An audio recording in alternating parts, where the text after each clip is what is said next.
This episode of The Dig is brought to you by our listeners who support us at patreon.com and by Haymarket Books, which has loads of great left-wing titles, perfect for Dig listeners like you. One that you might like is Bit Tyrants, The Political Economy of Silicon Valley by Rob Larson.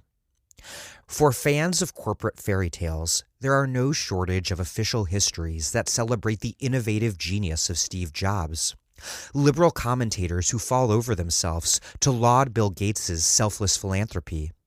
Or politicians who tell us to listen to Mark Zuckerberg for advice on how to protect our democracy from foreign influence. In this highly unauthorized account of the Big Five's origins, Rob Larson sets the record straight. Those readers unwilling to smile and nod as every day we become more dependent on our phones and apps to do our chores, our jobs, and our socializing can take heart as Larson provides us with maps to all the shallow graves, skeleton-filled closets, and invective-laced emails that big tech left behind on its ascent to power. Larson's withering analysis will help readers crack the code of the economic dynamics that allowed these companies to become near monopolies very early on. And, with a little bit of luck, his calls for digital socialism might just inspire a viral movement for online revolution. Bit Tyrants, The Political Economy of Silicon Valley by Rob Larson. Out now from Haymarket Books.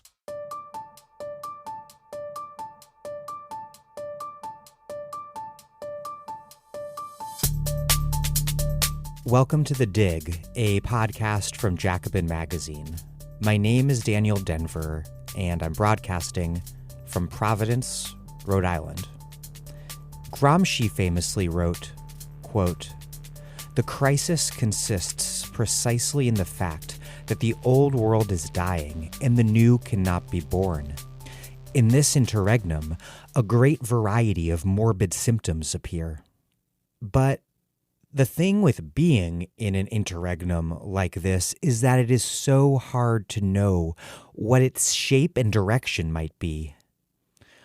One might even find themselves wondering if it will ever really end, if this isn't an interregnum but the new world.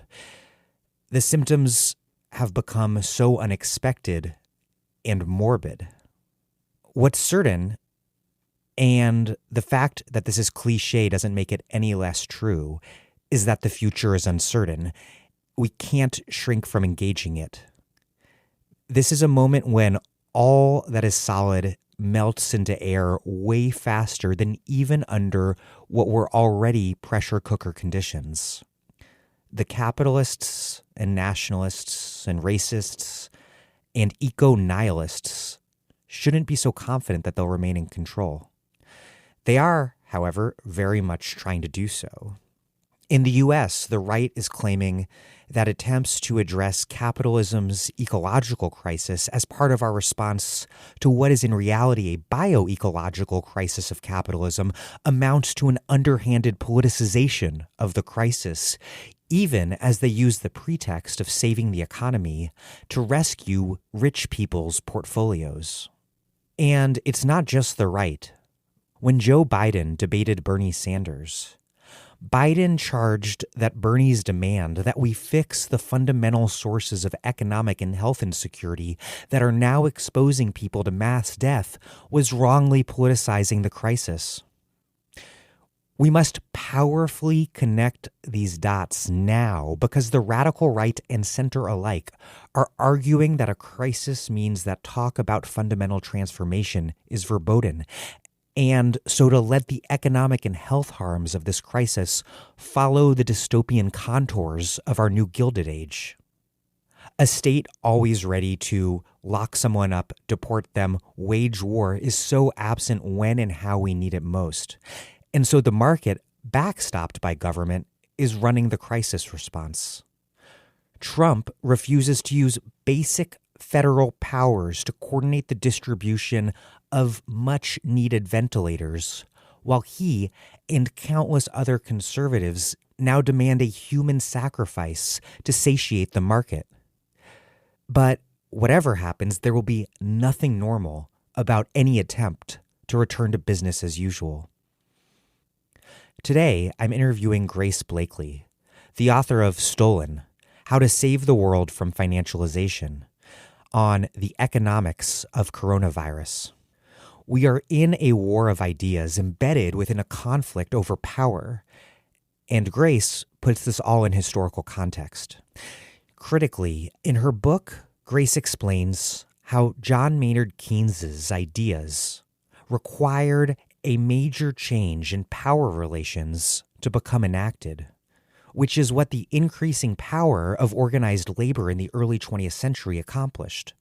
The same goes for the neoliberals who took charge afterwards, hitching their ideology to capital's counteroffensive against the post-war settlement.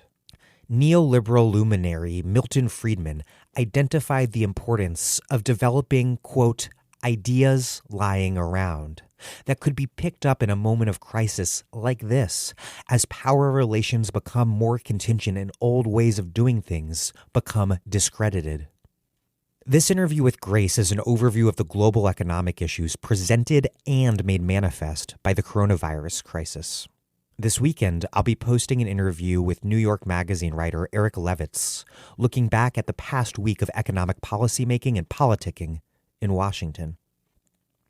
Before we get started, I really do appreciate that you, our listeners, make this podcast possible by contributing at patreon.com/thedig.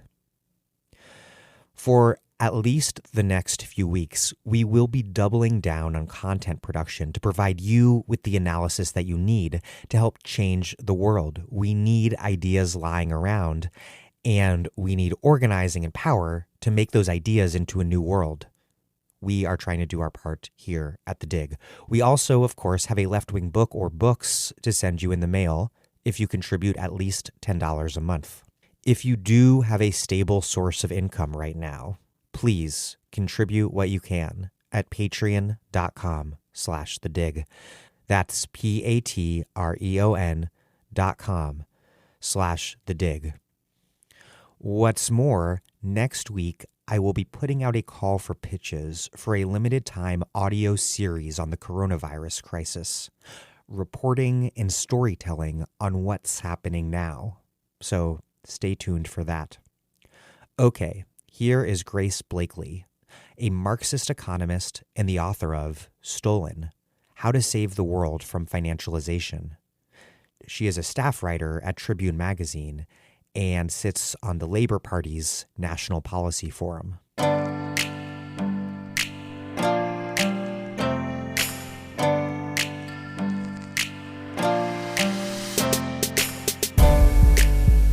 Grace Blakeley, welcome back to The Dig. Thank you for having me. We are entering an economic crisis that will be at least as serious as the Great Recession and perhaps as bad as the Great Depression. And I feel like this question of just how nightmarish the economic situation might get is often discussed as though it solely depends on how devastating the disruptions and shutdowns caused by coronavirus and the public health measures necessary to control it turn out to be. And of course, that will play an important role. But we were already heading toward a recession before coronavirus hit. And so my question is, to start, doesn't the depth and severity of what we're entering also depend on what pre-existing contradictions in the global economy this virus will suddenly make manifest? And if so, what might that mean? I couldn't have framed that question better myself, actually, because, yeah, you're absolutely right. I've just written a piece drawing on another piece I wrote a year ago, which was called The Next Crash. I wrote it for the New Statesman. And in that piece a year ago, I basically outlined some of the biggest potential threats to the global economy.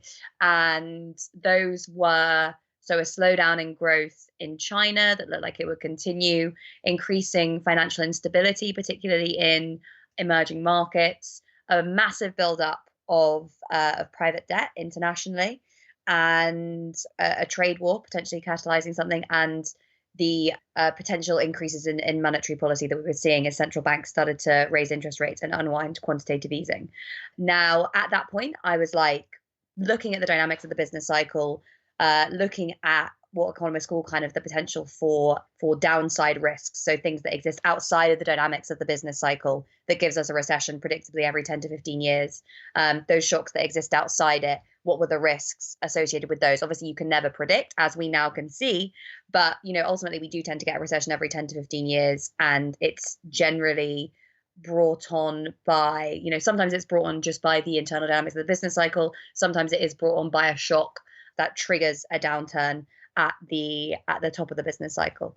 So what we've seen now is really, slightly early, because if you were just looking at the business cycle, you'd think maybe 2 or 3 years ahead. There were some economists that were saying 2021, 22 looks like the time that the US might go into recession. Some were saying slightly earlier, but that tended to be the kind of the safest bet. So this exogenous shock, as it could be termed, as economists would call it anyway, has tipped us definitely into an early recession. But there were all those warning signs that were around before, and those kind of pre-existing factors will definitely determine how this situation plays out. Now, of those factors I mentioned, really you can link each and every one into what is going on. So firstly, thinking a little bit about China, right? So China, the recovery from the financial crisis all over the world, a huge amount of it was driven by this massive stimulus package implemented by China that was worth up to about 20% of GDP at its peak. And that really dragged a lot of the global economy out of recession, along with, to an extent, the stimulus of the American government. And it's really pulled China from an export-led growth model to an investment-led growth model, where you've had state-owned corporations, the state itself, local governments, all investing huge amounts. So you've had, the emergence of these amazing high-speed railways, the building of all these new towns and things. And what we started to see, infrastructure. What we started to see 1 or 2 years ago is the steam come out of that a little bit. So on the one hand, financial conditions got a little bit unstable. I won't go into that too much because that's a whole thing in and of itself. But also growth started to slide a little bit. So the fact that this obviously has centered in China has obviously tipped the Chinese economy into a recession. And I think a lot of the questions that people are asking as we come out of this, looking at like what will happen in the recovery, is, are we going to see another stimulus package from China? And the big consensus there is probably not. China is probably not going to take it on its shoulders to pull the global economy out of recession again when this is all over. The other thing that's linked into that is that China became, partly as a result of the stimulus program, hugely, hugely indebted. Now, part of that was the debt of state-owned corporations, municipal, local government debt, but part of it was private debt, household debt, private corporations, whatever. A lot of it has ended up in China's shadow banking system, and that was cited by Mark Carney in 2018 as a massive potential risk to the global economy.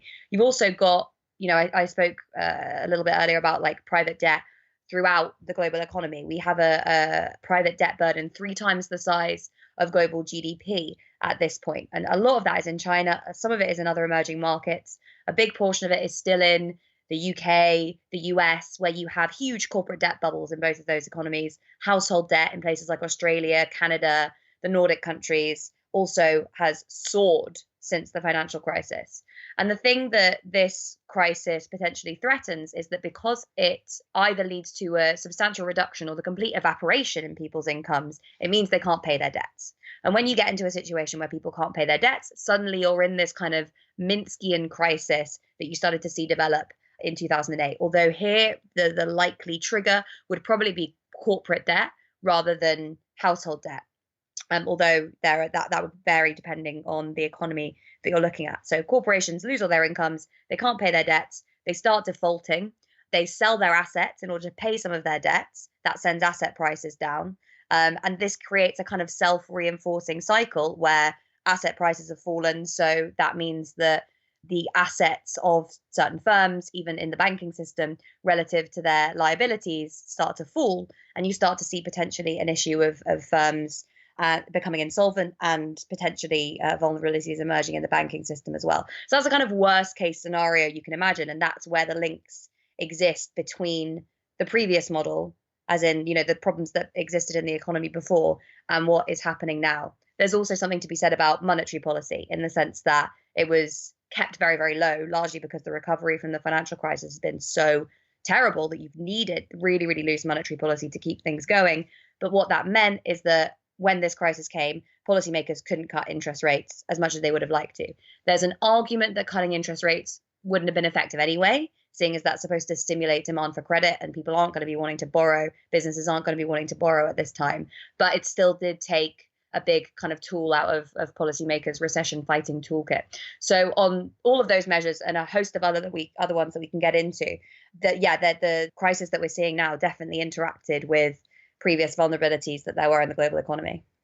There's a lot there, and I want to get into it piece by piece. First, why so much debt? You pointed to in the U.S. corporate debt, in the U.K. household debt. In your book, you identify all sorts of different debt bubbles all over the world, sort of a nationally variable variety of debt, with the commonality of it all being debt. Why is there so much debt, and what does that have to do with these more general conditions of financialized global capitalism, where we've seen such low investment and low productivity, what economists have called secular stagnation? I mean, I'll start just with the basic reasons that we've seen such a buildup of debt over the last 10 years. And that's primarily been because interest rates have been so low. So it's been very, very cheap for corporations to be able to borrow from banks, for example. And that's meant that this has fed into the productivity problem because it's led to the emergence of what some of economists have called zombie firms, where firms that should have gone under because they're not very competitive or they don't have good business models have been able to stay afloat by accessing loads of cheap debt.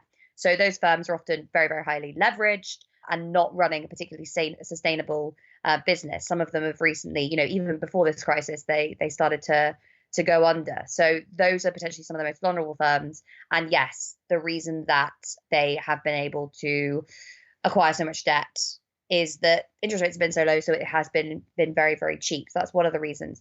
The other one, and it's related, is to do with quantitative easing, which has pushed investors into corporate bonds, which is slightly different. It's a different way of lending to a corporation. But basically, this is another way that corporations can borrow. They can issue bonds, which investors can then buy. And because of quantitative easing. And just to pause you for a definition of quantitative easing, is that's central banks buying up assets. Yeah, effectively, primarily their own states' government bonds. So they would create money and use that to buy government bonds, so treasuries in the US, for example, off investors, and then they go onto the central bank balance sheet. So central banks then own those assets. And what that's basically done is pushed investors into other assets. So equities, for example, stocks and shares. This is, again, one of the reasons why you saw such a sharp fall in equity markets all over the world when the coronavirus hit. Partly, of course, because the crisis is very, very severe, but partly because they had so far to fall, because equity prices were so overvalued, because investors were being pushed into equities by quantitative easing. They've also been pushed into risky corporate debt. So corporate debt that is issued maybe by companies that aren't viewed by investors as that creditworthy. They've still been able to issue bonds.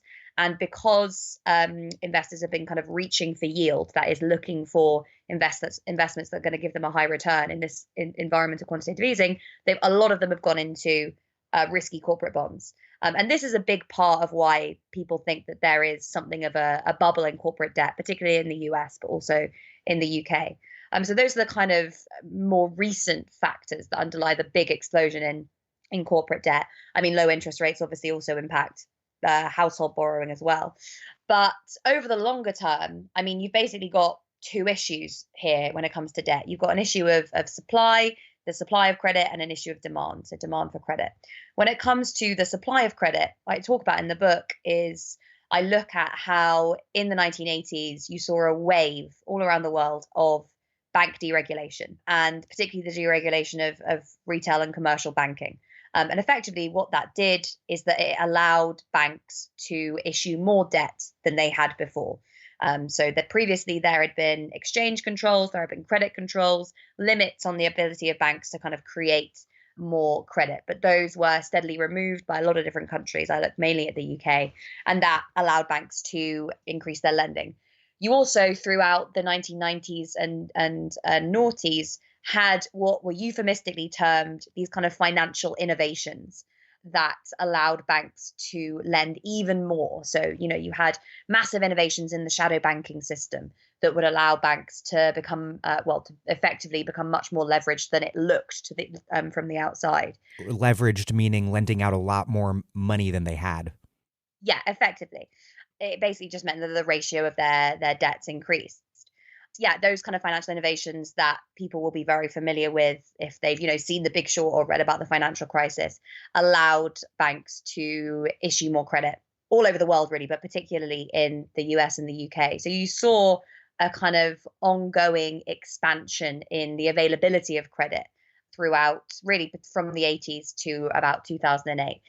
This was a really central force driving economic growth, driving the expansion of the finance sector, and driving financialization in other sectors of the economy as well.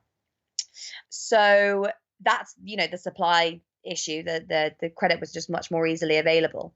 There's also an argument that it was cheaper because after the dot-com bubble burst in 2000, there was an interest rate cut then. And, there are a lot of people who said that interest rate cut, the Greenspan put, as it's termed, made credit kind of artificially cheap. But then there's also the demand side. So why did people in particular, why were they demanding so much credit? And there are really two elements to this. One, of course, is housing, and the other one is kind of unsecured credit. And housing is just the much, much bigger factor here. And there are a whole host of reasons why demand for mortgages picked up in the 1980s. So you had a push by states, by particularly the US and the UK, but again, states all around the world, you had a push towards home ownership. And that's part of what the deregulation of the banking sector was about. It was about making credit available for people so that they could get mortgages. In the UK, you saw the sell-off of a lot of social housing, a lot of council housing. The state sold that off on the cheap and allowed people to own those homes privately. In the US, you obviously had big pushes by the government towards creating, working class homeowners. And this is obviously where eventually you get the emergence of those government-sponsored enterprises, Fannie Mae and Freddie Mac, that specialized in the kind of mortgage securitization that helped to cause the crisis. This was a real ideological push to create nations of homeowners because it was thought that these people would be the kind of underpinning coalition that would support basically right-wing governments. That was one element of it. This was a key feature of the neoliberal settlement of the 1970s crisis, was deflating or at least curbing the inflation of wages and inflating assets instead. Exactly. And thus creating a new materially grounded political constituency through that settlement. Exactly. And that was the second point I was going to come on to, which is that, again, from the 80s onwards, and for reasons that I look into in my book, you start to see a stagnation in wage growth in a lot of different places. In the US, it's massive. So there was a study recently that showed that wage in real terms and in purchasing power parity adjusted terms, the average worker is no better off today, or was 1 or 2 years ago, no better off then than they were in 1979, which is staggering. In the UK, wages did continue to grow, but the rate of growth slowed every decade until the financial crisis. And then since then, it's become stagnant. And again, I won't go in too much as to the arguments as to why that happened, but in my book, I look at the restructuring of the economy, the erosion of the power of the labor movement, the rise of financialized corporations that were much more focused on increasing shareholder value than they were kind of protecting workers and boosting wages. There are a whole load of interconnected reasons. But ultimately, that was another thing driving the demand for credit, was that wages were not rising as fast as they once had been. And finally, there was just the fact that buying a house, it was felt, a lot of people felt and still do feel that it is, if you can buy a house, you would want to buy a house because it is a store of value. It means you're not throwing a lot of money away for paying for rent. And when everyone thinks that way, and when they're able to take out mortgages to buy houses, then suddenly you start to see the dynamics of real estate speculation emerge, because everyone wants to buy a house. So they take out a mortgage to try and buy a house in the context of there being basically, the same number of houses, although there are obviously an increase in supply. You have more money, more people chasing a limited number of homes, which pushes house prices up. The people who get to buy those homes see the value of their house go through the roof. Everyone else looks at that and thinks, well, I mean, I should probably buy a house because it's going to make me a millionaire in 10 years. So this is the kind of dynamics. The same logic that propels stock market inflation. Yeah, it's basically about speculation in the context of uncertainty. People see a potential, when people are optimistic about the state of the economy, they see assets rising in value. They pile into those assets. A load of them take out debt to pile into those assets until it creates a kind of self-reinforcing spiral of asset price inflation, which ultimately ends in the kind of Minskian type downturn of the kind that we saw in 2008, where, credit dries up, people start struggling to pay their debts, they sell their assets, asset prices fall, people become insolvent, etc. So yeah, that was another factor driving that. So there are a whole load of really complex and interrelated reasons why we started to see the rise of that kind of debt. There's also corporate debt, unsecured private debt, government debt. All of these things start to expand dramatically from the 1980s onwards. And it's just a massive hallmark of financialization. And financialization also means that these regressive restructurings of the economy have profoundly affected how people have been made vulnerable to this crisis. It's not just that people are losing wages because they're losing their jobs, but they were this whole time using debt to make up for stagnant wages. And now with coronavirus, people have no wages and huge debts at the same time. Yeah, exactly. So there's two things here. Firstly, there's the issue of debt. Secondly, there's this issue of asset-based welfare, which I'll come to in a second. But yeah, I mean, we've had in the UK, it was 2 years ago, I think it was 2017 or 2018 was the first year since 1987 that households as a whole spent more than they earned, financing the difference with debt or drawing down from their savings. So at the moment, households don't have a lot of savings, and a lot of them have significant amount of debts. There are something like 9 million households in the UK that have problem debts, i.e. debts that they probably won't really ever be able to pay off. So that's one issue. Obviously, as soon as wages start disappearing, then you get the problem of that becoming unpayable. A big chunk of it is obviously mortgage lending, and we've seen holidays for mortgages, but not for other kinds of debt. So that's potentially still a problem. And just to pause you right there just to clarify one thing, that means that a lot of the stimulus and the stimulus in terms of UBI type payments is obviously good and necessary, but without any restructuring of debts, people's stimulus is going to be going right into the pockets of creditors. Exactly. Great. Yeah. That is one of the issues, I think, with advocating a UBI without talking about the need for banks, for other financial institutions to take a bit of a hit here. Whenever you get a problem of people not being able to pay their debts under the conditions of financialization, it's very rarely the creditors that take the hit. The creditors say, well, if we have to write off or write down debts that we've made in good faith, then we simply won't make those loans. We won't take those risks in the future. So it was going to be worse for the economy if you force us to take a haircut on this lending. Of course, there are a whole host of problems with that argument, not least the fact that these banks are given the right to issue credit by the state, and credit should really be seen as a public good that should be allocated based on kind of democratically decided social goals, not just whether or not a particular bank decides to take a risk because they want to make a profit. But yeah, I mean, we need to start pushing back against that argument now, because this cannot be a crisis again that is pushed onto the shoulders of working people, and particularly the most vulnerable working people. Because at the moment, it looks like that's exactly what's going to happen. It's the self-employed, it's renters, it's the young, it's people with debts, it's disabled people that are going to be feeling this much, much more than the better off. And I want to return to another thing that you mentioned in your opening response, the sense in which this new crisis has arrived before the response to the last crisis had ever really ended, because, as you mentioned, with some adjustments, we've had extremely low interest rates for more than a decade. And so the monetary tools that dealt with the last crisis are now somewhat limited in terms of dealing with this crisis. And the Fed has already taken the, I think, unprecedented step of providing direct support to not just banks, but also to small businesses and major corporations. How did the way that this last recovery took shape, creating what you call a, quote, lost decade, how did that reshape the economy, and what does that in turn mean for how this current crisis might play out? Yeah, so in terms of how the recovery happened, there are two sets of issues really. There are kind of structural issues, and there are issues driven by policy. So starting with the structural issues, 2008 was obviously a crisis driven by debt. In the aftermath of that crisis, you had a lot of people trying to pay back their debts.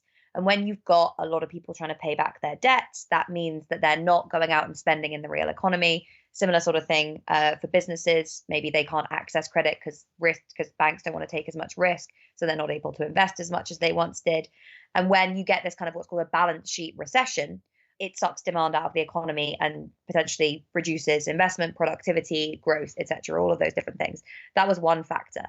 The other set of factors was policy stuff. So in the UK, you had austerity, which meant that at the same time as households were trying to pay back their debts, businesses maybe weren't investing as much. The state was also reducing its spending, which obviously just kind of sucked even more demand out of the economy. And what growth there has been in the UK since the crisis has largely been driven by consumer spending, which, again, over the last kind of 5 or so years has been driven by increasing levels of household debt.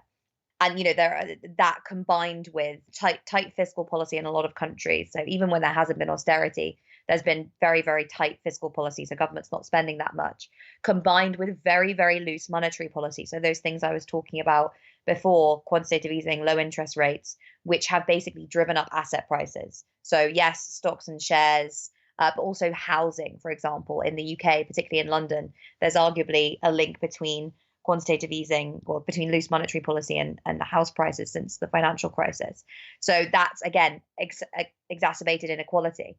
You've had wage stagnation for a whole host of reasons, partly those demand-based reasons I mentioned before, partly the complete and utter lack of bargaining power in the economy, partly austerity.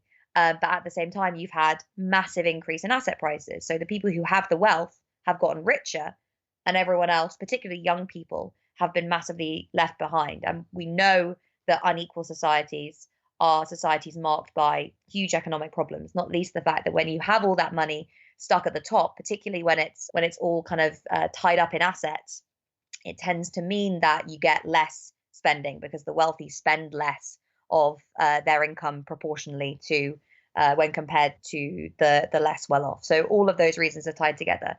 But there's one other big structural reason, which is perhaps more controversial, which is that just in the wake of the financial crisis, it was not obvious where future growth was going to come from. Arguably, we've been seeing this problem of capitalism looking to expand into new markets, looking to develop new technologies that would revolutionize production. And it's been hitting up against various barriers for 100 or so years. You saw this in the 1970s. Financialization was in many ways the answer to that. So, financialization and monopoly capitalism in many ways, combined with a new wave of growth emanating from China and Southeast Asia. After the financial crisis, it wasn't clear where those next frontiers would be. Capitalism needs these places to expand into. There was obviously a lot of talk about the BRICS and that they would be the kind of the drivers of future growth, and a lot of money fled into emerging markets, partly driven by low interest rates in the global north during this period. And that's created a whole load of other problems around sovereign debt in emerging markets. But, there was this narrative that these countries would be, the future drivers of growth. But in recent years, over the last 5 years, in all of those countries, growth has started to stagnate. And you started to, again, come up against these questions of, right, so where is all this money going to go next? Where are all these investments going to go? We can't, it might not be wise to try and invest loads in productive activity in the global north because consumers aren't as wealthy as they were before, and therefore might not be able to purchase the goods that are produced from that process, particularly when you have wages are relatively higher. A lot of that obviously fled into China and emerging markets, but then you start to see the nature of the Chinese economy change, costs going up a little bit there. Where is the next frontier? Where can capital kind of expand into next. Not to be flippant, but it's a Ponzi scheme problem. Yeah, yeah. Yeah. So, all of those reasons are kind of interlinked. And I think that last one, basically the problem of falling profitability, is most linked into a more longer term Marxist picture about the imminent, collapse of this system. You've already touched on this, but basic Keynesian tools to stimulate demand are no doubt necessary right now, but they don't seem like they'll be anywhere near sufficient, given that the collapse in demand amid coronavirus can't just be reinflated by putting money in people's pockets because, for example, many of the services that make up a huge portion of global North economies and thus the global economy as a whole, those services simply won't be consumed no matter how much money people have. And I do want to emphasize that a lot of money should be put into people's pockets. But either way, people will not be going out to restaurants, movie theaters, taking cruises, vacations, no matter how much money is put into their pockets. So is this crisis, at least in the short term, unusual in that it requires not just stimulus to increase demand for ordinary consumption, but also a more fundamental rethinking of the organization and orientation of production, what's being produced and for who? Yeah, absolutely. I mean, this is really a very, very unusual crisis because ordinarily when you were talking about a collapse in demand and you were looking at stimulus measures, you would be thinking, right, okay, for example, the government's going to invest a load of money in building railways. That is going to increase the productivity of the economy over the long term. It's also going to employ a load of people now. Those people are going to go out, they're going to spend their money. It's going to, boost consumption, boost demand, etc. Building railways at this point is not only not really going to do much to re-stimulate the economy. You wouldn't want it to do much to re-stimulate the economy because you don't want people going out and spending loads of money and boosting demand by, turning up to work every day, working long shifts, and then going out and spending their money on leisure, entertainment, whatever. You are actually actively trying to do the opposite of that. You are trying to shut down the vast majority of economic activity that in any other crisis you would be trying to stimulate. And what then remains is what is essential for human life. So obviously, we are going to need to make sure that we continue producing food. We're going to continue to make sure that we are investing in our healthcare system, that logistics, for example, continue so that food and basic goods can be transported around the world. And suddenly you start looking at what does look like, in some ways, a wartime economy, because you have production planned and specialized in a certain set of areas. But what also looks like, and this is James Medway's point, he wrote this in a piece for us for Tribune, an anti-wartime economy, because you're actively trying to constrict certain areas of the economy and stop certain areas of economic activity. And trying to spend loads of money at that point on some sort of Keynesian fiscal stimulus is obviously not going to do anything. It's not, it's just going to run up against some of those other principles that you're obviously trying to do when you're enforcing things like lockdowns. So it really is kind of unprecedented. Yes, we've had pandemics like this before, but we've never had pandemics like this in a complex, interconnected, globalized economy like the one that we have today. And that is creating all sorts of problems that we wouldn't otherwise have had to deal with. Corporations in the U.S. and I imagine elsewhere are rushing to leverage their influence so as to secure just massive amounts of government-provided cash with the fewest strings attached possible. Where does what's happening right now, this renewed and utterly shameless expression of capital's dependency on the state that we witnessed so powerfully in 2008 and perhaps are seeing even more intensely today, where does that fit in to the broader sweep of the history of capitalism? What does it say about what capitalism is, the state that it's in today?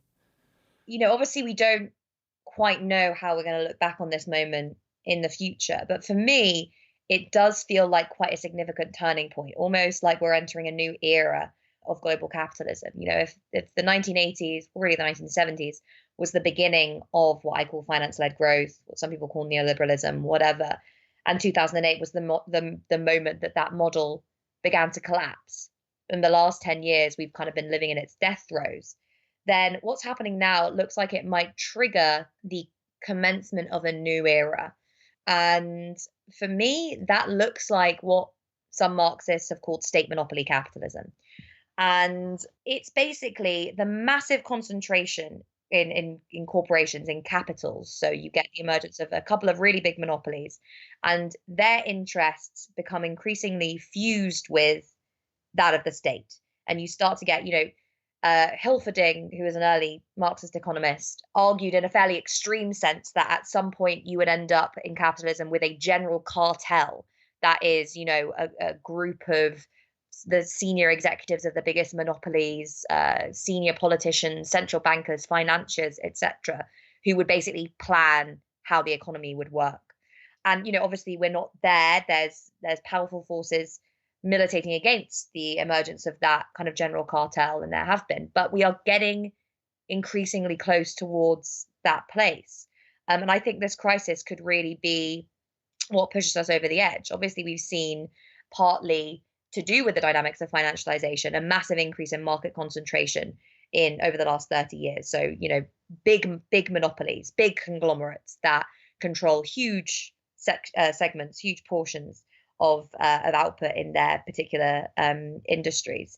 And that's obviously accelerated over the last 10 years, particularly with the rise of those big tech monopolies, where there are just such significant network effects and advantages of scale that allow them to operate as they do.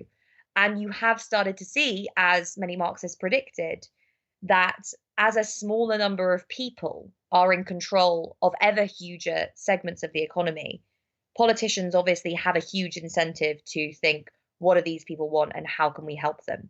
To almost compete with one another, states competing with one another over attracting these monopolies and over finding for their domestic corporations new avenues for investment. This was obviously why Lenin called monopoly capitalism the same as imperialism. It was about, rather than, obviously firms were still to an extent competing with one another, but the main dynamics were between monopolies and their states and monopolies and other states looking for kind of outlets for investment. And it looks like we are increasingly seeing that now. Firstly, because this crisis is going to mean a massive increase in market concentration. Again, crises always tend to mean that the weaker firms get swallowed up and the weaker firms collapse, and they are swallowed up by the bigger ones. And you always see this during crises, that you tend to get an increase in market concentration. And at the same time, you're also seeing states step in and say, well, if some of these big firms are in danger of going under, we're just going to buy them up. Like, that's, what we exist to do. We don't really care that much about small businesses. We'll give them a couple of grants, whatever. But it's these big businesses that have, that are responsible for so much economic activity, so many jobs, etc. That's what we're really worried about. This looks like this is what might happen. At the moment, governments are only providing loans. Most governments are only providing loans to corporations, which isn't going to help them that much because a lot of them are already really indebted. Some of them might go under. But when this starts looking less sustainable, governments are going to have to start thinking about proper bailouts. That is, nationalizing some of these companies, or at least part of some of these companies, by buying up equity in exchange for an injection of cash. And the thing we need to be starting to think about then is, right, okay, we are up against a very different beast than the kind of post-crisis neoliberal state. This is a state in which, yes, it's spending more money, and it itself is responsible for a more significant amount of economic activity. But that isn't necessarily a good thing, because the way that it is wielding its power is to promote, A, the interests of capital, and B, the interest of its voter base. And that is primarily, under conditions of financialization, older homeowners. So you have this oligarchy that emerges at the level of the state, this, what Hilferding might call this cartel, that is using the huge power that they have over economic activity. Because, by this point, monopolies and the state would be responsible for a huge amount of economic activity in A, national, and B, the global economy. And they are using that power to advance their own interests. So we've been having this fight for such a long time. The state needs to do more. We need more public investment, yada, yada, yada. We have never really got through to that point where we've been arguing, actually, it's not just about the size of the state. It's not just about how much the state is doing. It's about in whose interest the state is operating. We live under capitalist states, and that is going to become increasingly obvious as this crisis wears on, that the capitalist state is not a benign force, and it is certainly not something that the expansion of it that socialists should necessarily be celebrating. And you identify, if I remember correctly, 3 key factors in terms of what sort of formations are taking shape under financialization. First, those who are profiting from the ownership of capital by receiving interest payments. Second, those who are receiving rents due to ownership of land. And then third, people who are receiving monopoly profits thanks to these increasingly concentrated conglomerates in tech and other sectors. Why are these 3 things what we've seen emerge so powerfully under neoliberalism or financialization or whatever we want to call it? Yeah, well, those 3 things are all versions of economic rents. And economic rents, there's different ways that you can define them, but largely it's kind of, you can think of it as like extraction from the economy that doesn't produce anything. The great ideology of capitalism is that you've got a guy with some money. He wants to make some money off that money, so he invests it in the economy. He creates jobs, and some of that capital is paid to workers. Some of it is returned as profits, and then those profits are reinvested in order to boost economic activity again. And so you get these dynamics of, expanding growth, rising productivity, etc. The difference between that kind of spending and economic rents are that rents are pure extraction. They're a pure transfer of resources from one group to another, from a less powerful group to a more powerful group. So you can think of this with land rents, which, don't generate new land. It's not possible to generate new land. They're just payments from people who own the land, from people who don't own the land to people who own the land. Tell that to the seasteaders. Yeah, to be fair, that is the one. Yeah, that is the one counterpoint. Yeah, but and obviously the more land you own, the more you can potentially basically gouge people who need to use that land. And that could be households, ordinary consumers, or it could also be businesses who need to use that land to make things and sell things and whatever. So I think, there are a lot of different ways of conceptualizing this. You can conceptualize it in terms of what it does in terms of growth and productivity and that sort of stuff. But I think the real important thing to highlight here is that this is a way of extracting wealth when it has become harder to generate profits from the kind of, ordinary capitalist productive investment that I mentioned earlier. And it's a way of kind of extracting value that depends upon an asymmetry of power. So if you're a big landowner, you can basically charge whatever you want for people who want to use your land. If you are a monopoly, then you can basically charge whatever you want for people who want to buy your goods. I can't remember. Oh, yeah, finance as well being the classic example of the ability to extract economic rents, partly because of asymmetry of information, partly because there are huge barriers to entry for other firms that allow banks to operate in semi-monopolistic or oligopolistic situations where you get the emergence of these huge international universal banks that do, retail consumer investment banking, whose dominance cannot be challenged, and so therefore can do things like charge very high interest rates to consumers on their overdrafts. All of these forms of economic rent stem from imbalances of power between basically people who are able to monopolize resources of one kind or another, whether that's land, capital, whatever, and those, the rest of the economy that is forced to pay those people for the use of those resources. And this is, different to, Marx talked about this, he talked about the rentier, but it's different to the classic Marxist problem of exploitation. It is extraction. This is not about paying the worker less in terms of wages than the value that they create for the capitalist, which is a process that generates value. This is about the reallocation of surplus value that's already been generated through exploitation in other parts of the economy, generally in the global south.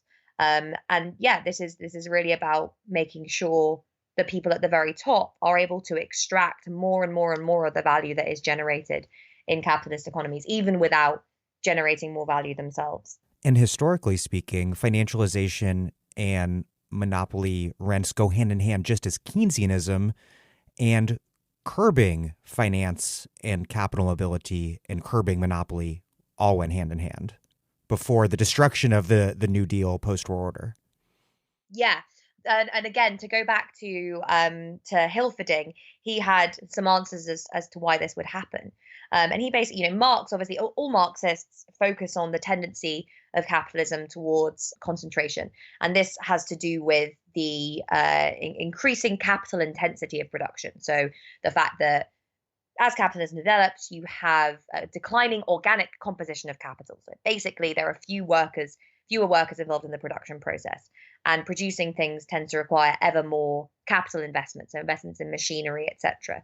This tends to mean that those bigger firms that are able to undertake those big investments can outcompete smaller firms, particularly when you get to, and this tendency accelerates when you get to moments of crisis, when those smaller firms tend to be swallowed up by the bigger ones too.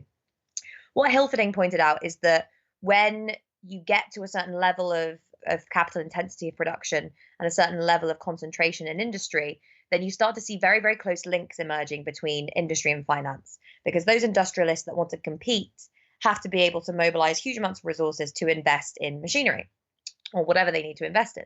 And so who do they go to? They go to bankers. Bankers can lend them money, which allows them to do the investment they need to do to compete. They then can outcompete their rivals, and you start to get, the exacerbation of this tendency towards monopolization. And then ultimately those firms not only need to become larger to survive in the financialized environment, but also more like banks themselves. Exactly. And that is the thing I think that perhaps, Marxists to an extent looked at this when they looked at the emergence of joint stock companies, but there is less, the kinds of dynamics that we've seen emerge over the last 40 years are quite novel in the sense that there are certain companies that undertake activities that you would expect from investment banks. So, for example, some of the big tech monopolies, they have such huge piles of cash that they're sitting on. Of course, this is because they are, yes, very profitable businesses, but also part of their power and wealth comes from restricting production rather than constantly reinvesting. That's what a monopoly is. So they have these big piles of cash. What are they doing with them? They're investing them in financial markets. They're sometimes lending them to other corporations by buying up corporate bonds. That is the type of stuff that banks do, that investors do. And it's now being undertaken by these big corporations. You also, there are so many ways in which this is accelerated. So corporations are increasingly engaged in various forms of derivatives and futures transactions, exchange rate hedging, interest rate hedging. They are obviously very sensitive to equity markets in terms of how their stocks are valued, and all of corporate governance is really structured around this goal of maximizing shareholder value, however that can be achieved. So on a whole host of metrics, you've really had the logic of finance, the logic of lending and investing kind of infiltrate the modern corporation. And that manifests itself in different ways depending on the company and depending on the place. But it is a trend that has really accelerated, both in the kind of initial era of financialization between the 80s and 2008, and also in the era of kind of, the growth of these big monopolies since the crash. And this crisis will no doubt reshape conditions that accelerate tendencies that we've already seen underway with companies like Amazon, Google, and Comcast, those companies that will not need to directly turn to the state for aid, but instead are making more profits than ever due to the bizarre situation that we find ourselves in economically. Exactly. Crises are some of those moments where what are called kind of economies of scale. So the advantages that you get from being big become really, really significant. And, potentially what we're going to be looking at the end of this crisis is just the complete and utter Amazonification of the entire economy. A lot of small businesses are going to go under. Even, big supermarkets are going to struggle. Amazon is so big that it is going to be able to absorb a lot of losses, but more than that, it is going to be able to fill in the gaps that are generated by the collapse in these other industries. So it's going to become even more powerful. You're obviously going to see this with, the Netflixes, the social media companies, pharmaceuticals, healthcare, all of these industries that have more or less characteristics of monopoly or oligopoly are going to become extremely powerful in the coming years. And obviously, as they become more powerful, the strength of the relationships of those senior executives and shareholders with the state becomes even stronger. Amazon and Walmart are each looking to add, I think, 100,000 workers right now, if I remember correctly. That's incredible. I didn't know that figure, but that is amazing. And yeah, it doesn't surprise me. These companies are probably going to be doing very well out of this crisis because, again, this is the argument that's made by, Michael Roswolski and Lee Phillips in The People's Republic of Walmart, is that these firms, part of the reason that they're so well adapted to these times is that they are experts in top-down planning. A lot of what goes on within these firms is not dictated by the forces of supply and demand and market competition, but just by decisions made at the very, very top. These guys are good at planning. They are going to be good at adapting to a wartime economy. So, yeah, I am sure that they're going to do very well out of this.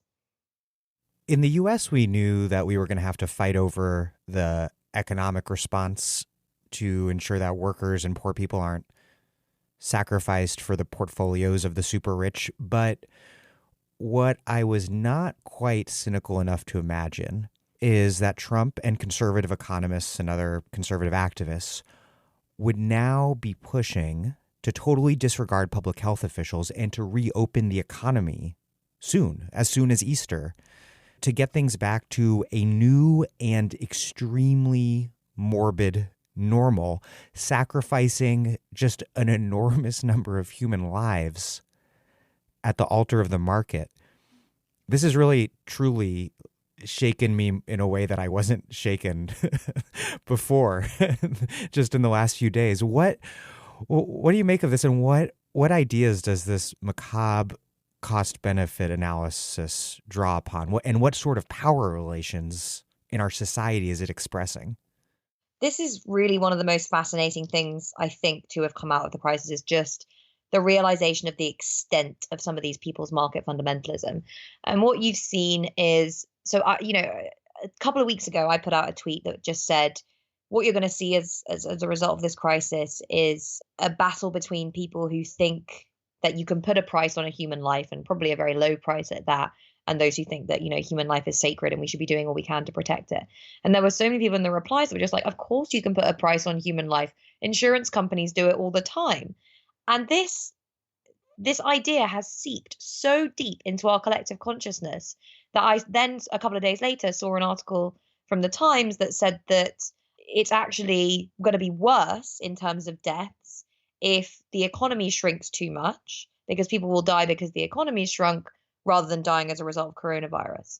Now, firstly, that, assumes a whole bunch of stuff around the idea that a recession happens in a certain way, and recessions have to happen in that certain way. And when they happen in that certain way, people die. That extremely regressive way that preserves the status quo inequalities to the greatest extent possible. Exactly. We do know that when recessions happen, you get an increase in things like suicides, right? But that isn't the necessary result of recessions. That's because people can't pay their debts and they resort to suicide, or, they become depressed or whatever. Like, that is not a necessary thing. So the idea that it's presented in that way is staggering. I also saw that thing that the Wall Street Journal put out, that, we can't let this crisis, allow us to kind of turn away from the ideals of the free market, even if it means allowing people to die. A lot of people have said this, even if it means allowing people to die, it's only 2% of the population. It doesn't matter that much. It's not worth sacrificing our free market principles for. It's staggering. And what is interesting about it is that whilst the powerful are not, completely, but a big portion of them are united on this line, it is completely and utterly jarring to the vast majority of the population. When people see the Wall Street Journal, the Times, senior politicians coming out and saying this stuff, saying your grandma is worth sacrificing to protect the sanctity of the free market, it exposes just, it tears away the ideology that is placed over the free market economy, all about, this is the most just system, this is the fairest system, this is the system that makes everyone better off, and just really exposes the kind of brutality that is at the core of this ideology. Marx would have a lot to say this, because this is again about the symbolism of money that represents value being pushed into more and more areas of human life, being constantly expanded to colonize ever more areas of our society. And to the extent that you get to a point where literally someone's death, you can put a price on it. And it's the fact that that is unremarkable today says something really quite profound. But I also think that it's going to erode this ideology. The fact that these people are coming out and saying it's okay if people die as long as we can protect capitalism. It's going to become more remarkable. Yeah, exactly. Like, that is not something that most people agree with. And the fact that we're going to be having this fight will allow us to say, look, this is what these people actually believe. Is this the kind of society that you want to live in? This is Sarah Jaffe, and you are listening to The Dig with Daniel Denver, my favorite podcast for thoughtful discussions on the U.S. left and beyond. And you can support it on patreon.com. This episode of The Dig is brought to you by our listeners who support us at patreon.com, and by Verso Books, which has loads of great left-wing titles, perfect for Dig listeners like you. One that you might like is Planetary Mine, Territories of Extraction Under Late Capitalism by Martín Arboleda. Planetary Mine rethinks the politics and territoriality of resource extraction, especially as the mining industry becomes reorganized in the form of logistical networks, and East Asian economies emerge as the new pivot of the capitalist world system. Through an exploration of the ways in which mines in the Atacama Desert of Chile have become intermingled with an expanding constellation of megacities, ports, banks, and factories across East Asia, this book rethinks uneven geographical development in the era of supply chain capitalism. Arguing that extraction entails much more than the mere spatiality of mine shafts and pits, Planetary Mine points towards the expanding webs of infrastructure, of labor, of finance, and of struggle that drive resource-based industries in the 21st century. Planetary Mine, Territories of Extraction Under Late Capitalism by Martín Arboleda, out now from Verso Books.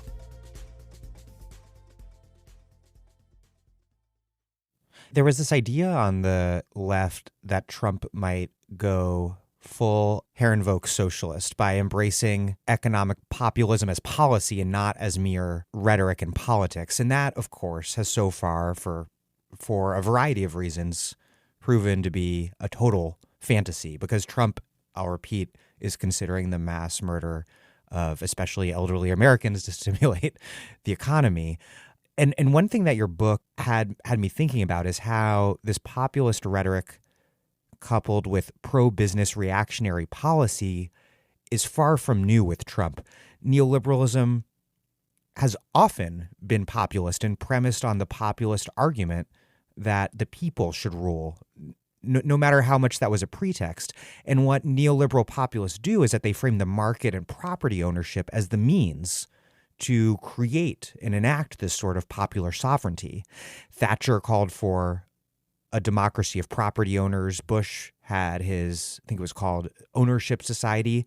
And in 1992, even Bill Clinton ran a populist campaign. What do you make of this kind of fear on the left that Trump would actually combine his right-wing nationalism with social democratic policies? And what does it reveal that that's actually seems to have proven to be totally not what's going to happen?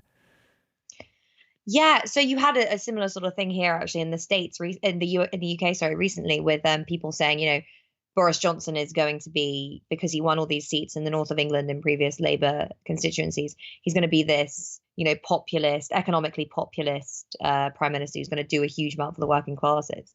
Because he's only been loaned those votes. Yes, exactly. This is the idea.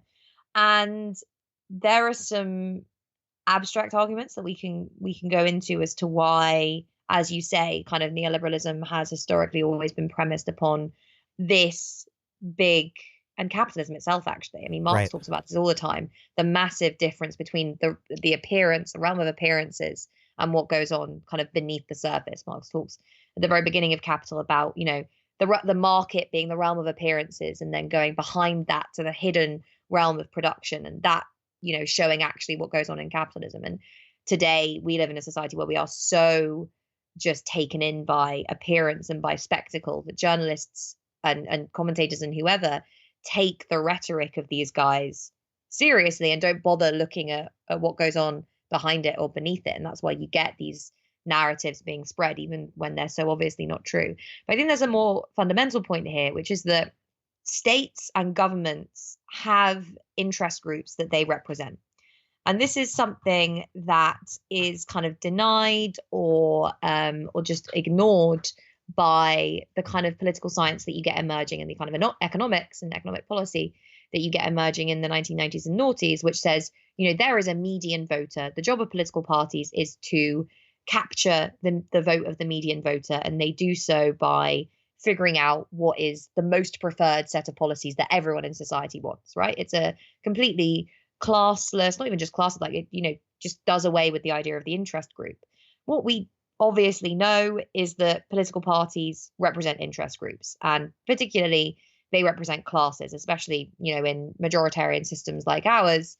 You've got a primary economic divide where you have a party that is the party of capital, and potentially, in the UK, you have the Labour Party, which was founded by the Labour movement, the representative of organised labour. Obviously different in the US, but broadly speaking, those different parties end up representing different interest groups.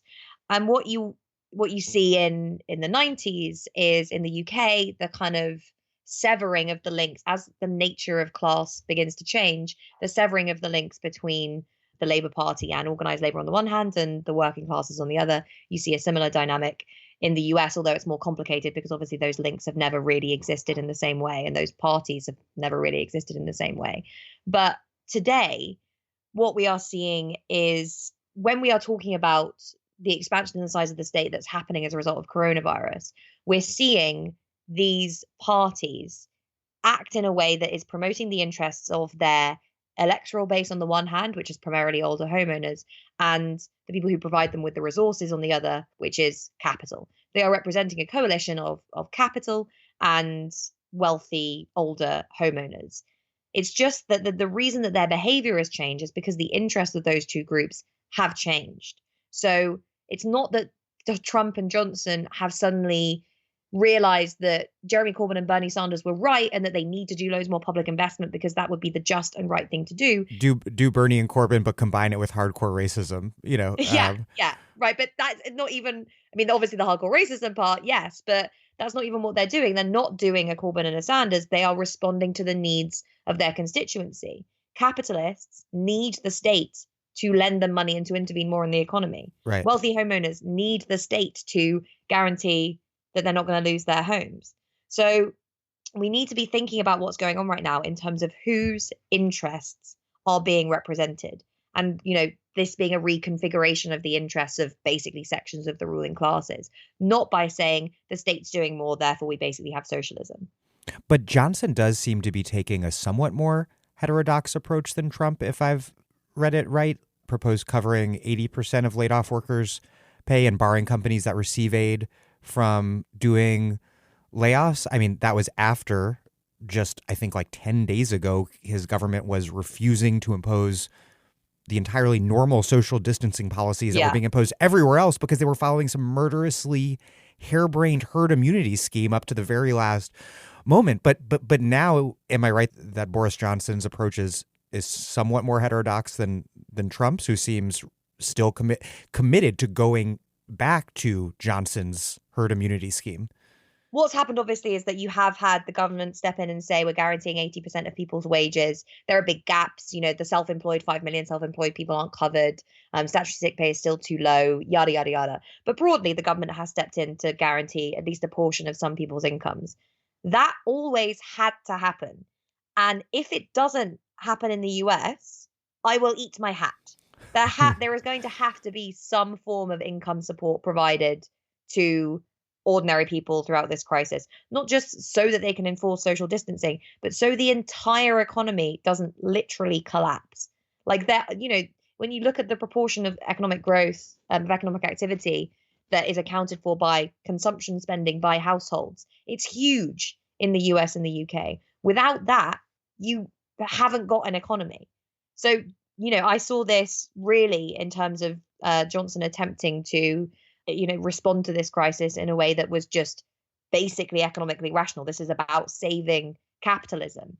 And I would be very surprised if you don't start to get at least some form of income support emerging in the US, because it would be disastrous if not. Not only is this going to mean a long-term reduction in household spending capacity, it potentially means a bunch of people default on their debts and you get financial meltdown. One thing I was thinking about reading your book in the time of coronavirus is how the rise of neoliberalism and financialization, as you write, was premised on this idea that maximizing profit and shareholder returns was the best way to, I don't know if this is how neoliberals would frame it, but to maximize total social well-being, because the market, left to its own ruthless devices, weeds out inefficiencies. If market discipline causes workers to be fired from one industry or company, then employment could be reallocated to another industry where labor was in greater demand. And in this view, labor protections, unions, regulations, all of that simply make markets less efficient, and thus, however noble the intentions, will lead to undesirable outcomes. How does this crisis, perhaps more than any other we've experienced, really highlight how absurd this sort of thinking is, this inability to, this failure to substantively and straightforwardly address the question of what we are making and for whom it is being made? Yeah, you can come at this from so many different perspectives. I mean, the Keynesians would come at this and say, those things that you were talking about, the fact that the market always ends up in equilibrium, that's only ever true over the long term. So workers may be laid off, that will lead and we're all dead in the long term. Exactly, right? Or as it turns out, the short term, we'll see. But yeah. Rethinking Keynesianism for the corona rate. Yeah, so there's this idea of Say's law that supply always equals demand. So you get a load of workers that are laid off. Because there are more workers, wages fall, so the workers get hired in another industry. Keynes steps in and says, no, you have the dynamics of uncertainty and liquidity preference, which basically means that when investors are uncertain, they want to hold cash, they don't want to invest, which means that even if wages are very low, they might decide we don't want to spend too much money on investment, so we're not going to hire them. And this is exacerbated by the fact that when you get wages being low, people can't buy as much of the stuff that the capitalists are producing, which again creates all these dynamics of demand that Keynes talks about. Marx also mentions this idea, but in less detail and without touching on things like uncertainty as much as Keynes does. But I think, again, the Marxist response to this, and I think it's more profound than the Keynesian response, is to say, you're focusing on the market. What happens behind the market? All the ideology of capitalism is constructed on the basis of looking at the realm of exchange, looking at what happens when isolated individuals bump up against one another in free markets, all of them having their endowments and deciding what they want to do. Robinson Crusoe on his island deciding between coconuts and bananas, this sort of thing. Marx actually actively ridicules that passage in a really funny part of Capital, the thought experiment about Crusoe. But what is going on behind this? What determines who comes to the market and how they come to the market and what their power is in the market? And of course, this is foundational to Marxism. It's the fact that there are people who own the stuff and there are people that have to sell their labor power for a wage. And that happens before, it happens before you get into the question of markets, because either you have this stuff and you can take that power to the market, or you don't, and you take your labor power to the market. And obviously, you then start looking at production and what goes on within the firm, and economists treat the firm in neoclassical economics as a black box. So they don't really care about what happens inside the firm. They don't care about who has the power, all this sort of stuff. They just look at what goes into the black box and what comes out of the black box. And again, Marx says, no, if you want to understand capitalism, you have to look inside the box. You've got to look behind this curtain and go into the realm of production. And that's where you see the inequalities and the inefficiencies and the irrationality manifest itself. Because obviously, when you have a society where a tiny number of people own all the stuff, have all the power, are able to exploit workers in production, yes, but also to extract from them through the fact that they are selling them goods at a higher price than they should because they're monopolies, the fact that they're extracting money from them through economic rents, the fact that workers perhaps bear a disproportionate share of the tax burden, and these guys aren't paying any tax. You start to see how fundamentally irrational this kind of model is. And when the crises do emerge, they can generally be traced back to these kinds of inequalities and these dynamics that happen before you get to the point of exchange, before you get to the market. So really the answer to that question is they're not looking deep enough. The neoclassical economist, the neoliberal, has constructed this perfect idealized world that, even if it has a basis in some sections of reality, doesn't even come close to describing most of what goes on under capitalism. One major thing being exposed is how labor is valued under capitalism, which, according to neoclassical economics, is something that's efficiently determined by the marginal product of a worker's labor. But Marxists, of course, have always known that this is not the case, that in reality, profits are derived from the surplus value created by workers. What are we learning about the mystifications created under this exchange value governed system in terms of what work really matters when it comes down to what we need to survive in a crisis? Not only often more highly paid professionals like doctors and less highly paid professionals like nurses, but really low wage workers at supermarkets, cleaning linens at hospitals, driving trucks, everything that is keeping civilization from collapsing. Yeah. So this touches on a really, really profound and I think controversial set of issues within Marxism, which is really thinking about who counts as a worker, what counts as productive labor, and where and how surplus value is extracted. So obviously, the vast majority of surplus value is generated in the production of commodities, which tends to take place in the global south. And effectively, this means that the wage that a worker is paid is worth less than the value that ends up being produced in the production of that commodity that the capitalist can realize when they sell that commodity. So basically, the worker is paid less than the value for what they produce for the capitalist in the form of that commodity. And this is obviously something that takes place in commodity production. And you have in the global north a lot of economies that aren't really producing a lot of commodities anymore. Most of the things we need to survive, whether that's food or goods or whatever, are produced elsewhere. So a lot of that, the vast majority of that surplus value is being generated elsewhere in really horrific conditions, generally, where workers, in China or parts of Southeast Asia are subjected to kind of, Dickensian conditions. Literal suicide net conditions. Yeah, literally that kind of thing. So then you have a question of, right, okay, so what are we actually all doing if we're not producing surplus value, if we're not producing commodities? Like, where does the value, the money that circulates constantly in the global economy and in the global north in particular, where does it all come from? Turns out it's podcasting all the way down. It's podcasting all the way down, exactly. That's all the value.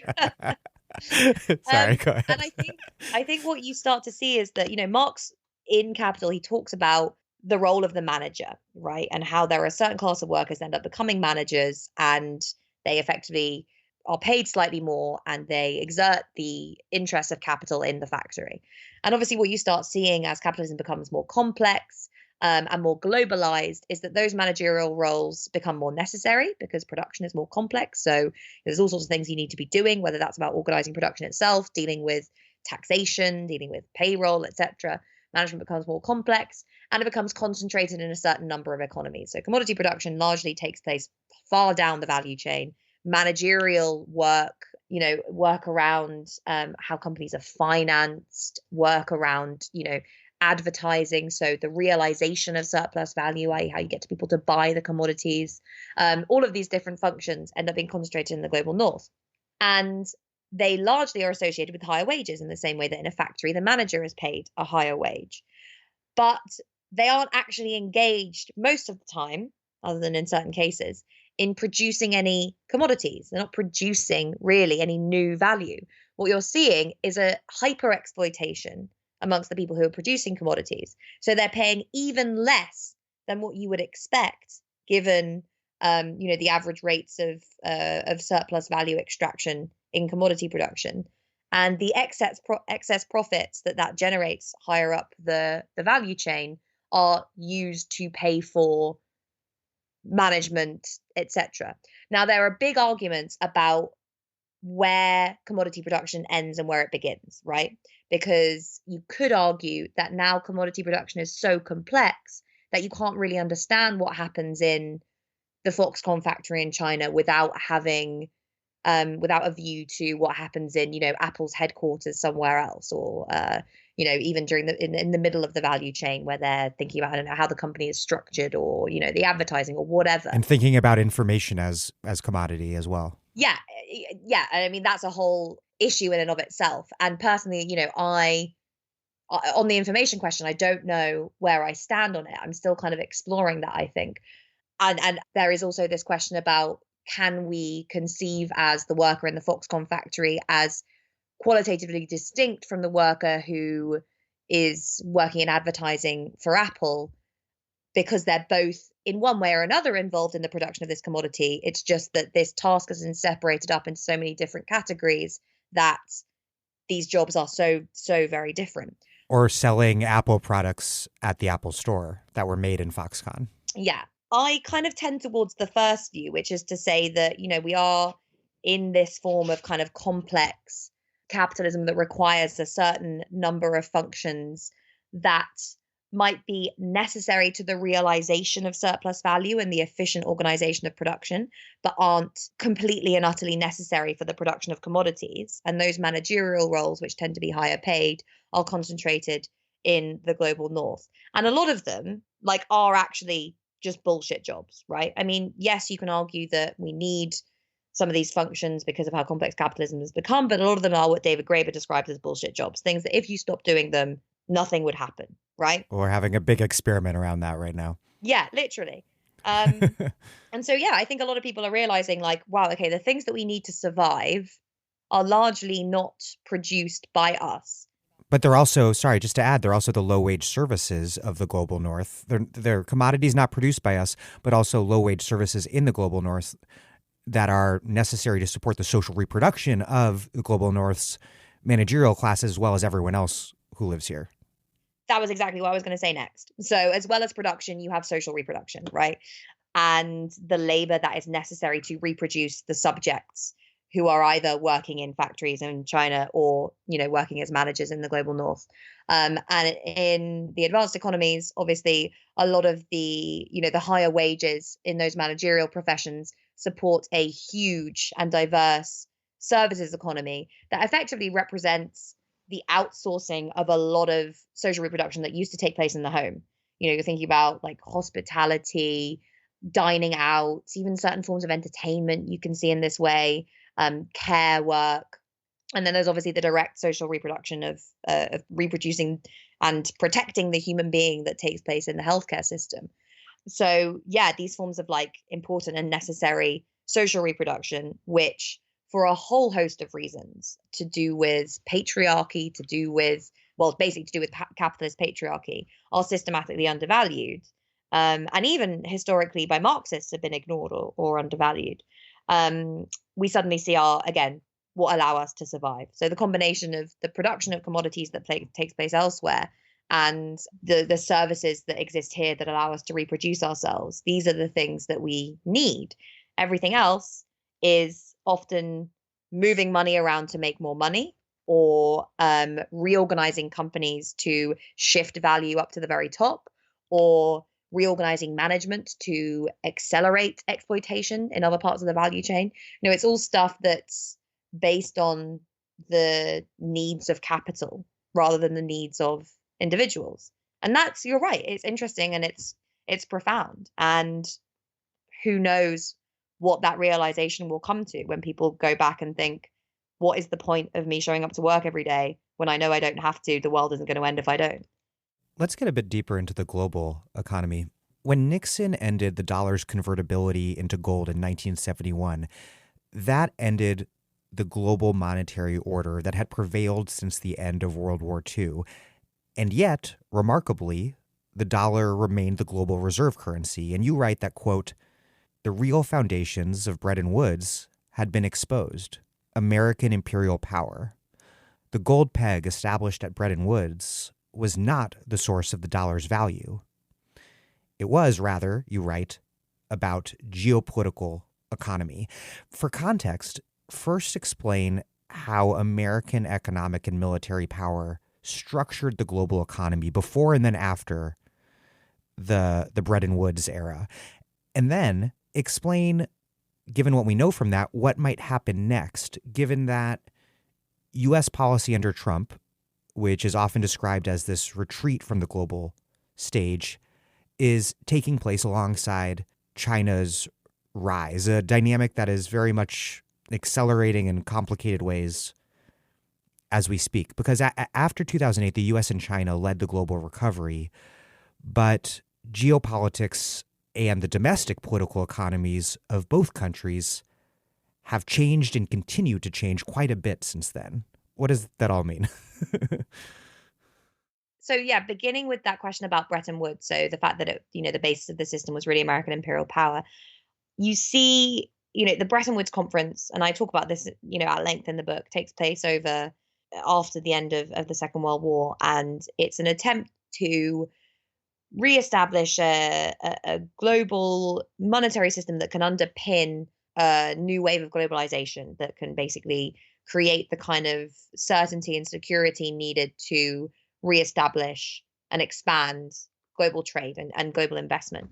And you end up in this scenario with the dollar being pegged to gold and lots of our other currencies being pegged to the dollar. And that obviously reduces or eliminates any risks associated with exchange rate movements, and provides kind of a level of certainty as well as restrictions on capital mobility. And the main battle lines that are drawn at Bretton Woods are really over what currency is going to be underpinning this, and secondly, the rate at which all these different currencies are pegged to each other. So Keynes comes representing the UK saying the dollar shouldn't be, the center of this system. We should have a new kind of clearing system that's based on this idea that he has around Bancor. It should be a new kind of currency thing that can basically act as the currency for clearing international payments.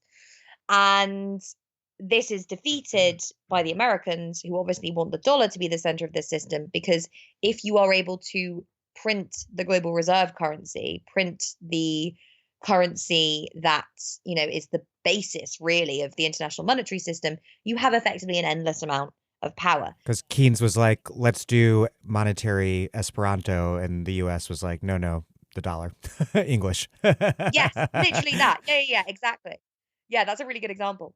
And yeah, because the language example is kind of similar when you get to the end, when you get to this idea of what we end up with, which is the fiat currency. Because at the beginning, you obviously had the dollar pegged to gold, for a number of reasons, not least the ideology at the time, which saw fiat currency as kind of scary and unreliable. The dollar is pegged to gold, which presumably is supposed to mean that the US government can't create too much money because it has to have the gold reserves to back it up. Now, of course, the gold was only ever a symbol, and the US ends up creating all the money it needs, and particularly all the money it needs to finance the war in Vietnam. And suddenly you get to the point where you realize there's so many dollars and there isn't enough gold to back it up. And so Reagan has to take the US off the gold standard. But at that point, it is like that language example of like English has spread all around the world. You don't have to enforce it. You don't have to have anything underpinning it. People just fall back on this because largely of the imperial structure that spread it in the first place. And you get the same sort of thing with the dollar, that, it has become the default global currency. It is what is kept in central bank reserves. A lot of other countries around the world are even dollarized. They have their economies dollarized and they use dollars themselves. And because of the power of the American state, these notes, as well as dollar denominated assets like treasuries, are seen as the safest assets in the global economy. These things are not going to lose their value because America is not going to lose its position as at the top of the world system.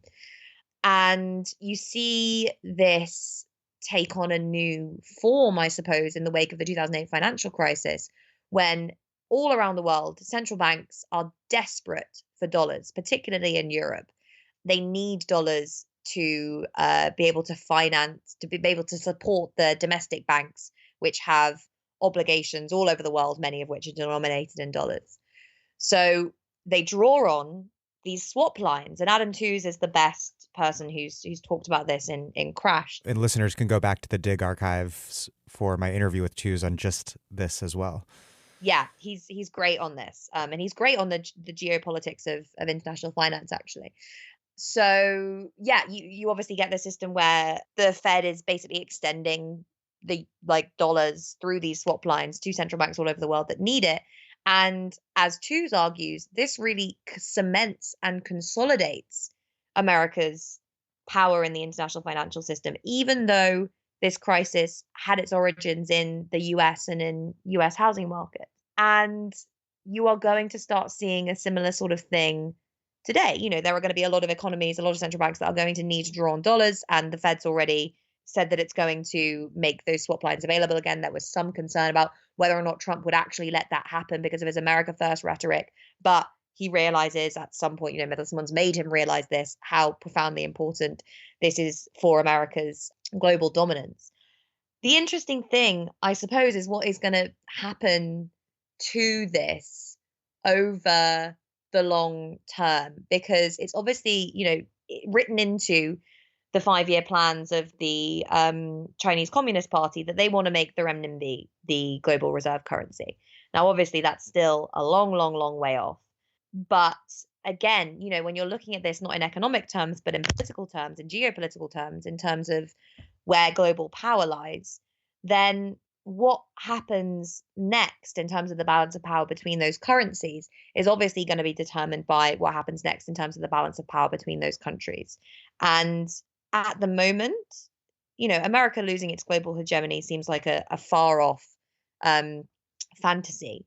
But I think this crisis and how it is managed will shape the stability and or decline of American power, because China obviously has the capacity and has the resources to deal with this in a way that few other states can. But for all the reasons that we've been discussing, if Trump genuinely doesn't provide income support for workers, that would decimate the American economy. I mean, the American economy is very strong, and it's going to take a lot to properly actually start eroding the basis of the fact that, the American state is basically the state of global capital. But the way that this crisis is handled will change those dynamics in the coming decades, basically. We are at a very unstable time, not just for the global economy, but for the balance of power between different capitalist states, obviously, to the extent to which you can even separate those things. I think that's something that's very revealing, is that while the U.S. is trying to stigmatize and demonize China for domestic political purposes right now, that China is engaging in public health diplomacy for international geopolitical purposes. Yeah, exactly. And the capacities of the Chinese state to deal with this and to deal with it so effectively, in such marked contrast to the inabilities of other states to do the same, is a real ideological power for China. And yes, America can say, well, that's just because they're authoritarian. But when people are, seeing friends, relatives, neighbors die, the economy tank, and, fear reign, they might look and think, well, that model doesn't look so bad. It potentially really expands and extends Chinese power. Even on that basis, on the basis of just pure self-interest, it would just be so unbelievable if you did actually not see any income support emerge in the US, and you didn't see kind of much more significant interventions in the economy by the state. Well, in terms of those interventions, not just domestically, but internationally, Tews recently wrote, quote, "If we are to contain the fallout from the crisis, America's central bank must act as a lender of last resort, not just to America's financial system, but also to the entire world's." In 2008, the dollar shortage was confined largely to the banks of Europe and America. That is the Fed's historic comfort zone, the cradle within which it was born a century ago. The coronavirus explodes that 20th century framework and poses the question, how does America's central bank supply dollar liquidity to a polycentric world economy? Tews points to dollar debt incurred by corporations all over the place, like the Mexican state oil company Pemex, and also to quote Japanese and Taiwanese life insurers, pension funds, and postal banks, which have made huge purchases of American corporate bonds that are now collapsing in value because of the shutdown of global economic activity. And then, of course, as we've been discussing, there is China, which holds just an enormous quantity of U.S. Treasury bonds, which means that the future of the global economy rests in part on the cooperation of two countries that have in recent years under Trump been engaged in a serious economic war. So saving just one's allies, saving just the economies of one's allies makes about as much sense as saving just one country from coronavirus, because in both cases, borders won't do anything to protect us. Do you think that these economic realities will overcome the ingrained geopolitical hierarchies and these perceived, if entirely delusional, perceived self-interests that go along with them? I doubt it. And the reason I doubt it is the same reason that capitalists can never cooperate to save capitalism, is that even when you see that it is in the interests of capital as a whole for, say corporation tax to go up and there to be greater wealth transfers to working people because it would boost demand and expand the size of the economy, or for there to be greater regulation to prevent, the complete and utter destruction of the natural environment upon which capital accumulation depends. They can't cooperate because competition militates against that kind of cooperation. The points at which they can cooperate are the points at which you get monopolies emerging. And at that point, you aren't seeing the competition necessarily generated between the main competition being generated between firms, but between states. And then you start to see that same dynamic transpiring at the international level. It's that even if it would be in the interest of all of these states to cooperate together in order to save global capitalism, what we've seen in the trade war is that Trump saw that as very much a zero-sum game. It wasn't we're both going to be better off or we're both going to be worse off. It's I'm going to start this war that is going to make us both worse off, but I will be less worse off than you at the end of it. The American economy will be damaged less by this trade war than the Chinese economy. That zero-sum logic of interstate competition is just as much as true on the economic terrain today as it has been historically, in military or political terms. So I don't know. I don't know if you're going to see, say, the Fed extending the option of those dollar swap lines to the Chinese economy, and what China will do if it does need to access that dollar liquidity. As Tews says in the article, will it just sell off all those treasuries? If so, that completely screws the US. So it will be very, very interesting to see what happens here. Yes, we are entering an era where the interests of capital and the state are increasingly fused. But to what extent are we seeing the interests of states being fused? In many ways, after several decades of growing collaboration between states, we're seeing that break down, perhaps because of the dynamics of the global economy, perhaps because we are entering this, or we've been in this period of stagnation, and now we're entering this period of crisis. So yeah, I mean, I'm not optimistic, but then again, I am optimistic because all of the kind of escalating contradictions that are going to become so obviously manifested during these crises are going to expand the horizons of people who say we can do things differently. Well, let's talk a little about just that, about how the left should be thinking about this crisis. As Marx once put it, we humans do make history, but not under conditions of our own choosing. But what happens in crises is that conditions change dramatically and quickly. Explain the Marxist theory of crisis, how crisis emerges at this intersection of economics, politics, people's daily lives, why, as you write, quote, everything becomes more contingent, and what that all teaches us about what we can make possible and achieve during the crisis. You write, quote, we cannot wait for capitalism to fail and socialism to replace it. But equally, we cannot force our way towards a socialist society if the technological conditions, economic outputs, and, most important, the power relations that would support it are not already starting to emerge. Explain this debate over structure and agency, how you see things, and what that tells us about what, as one wise man once put it, is to be done.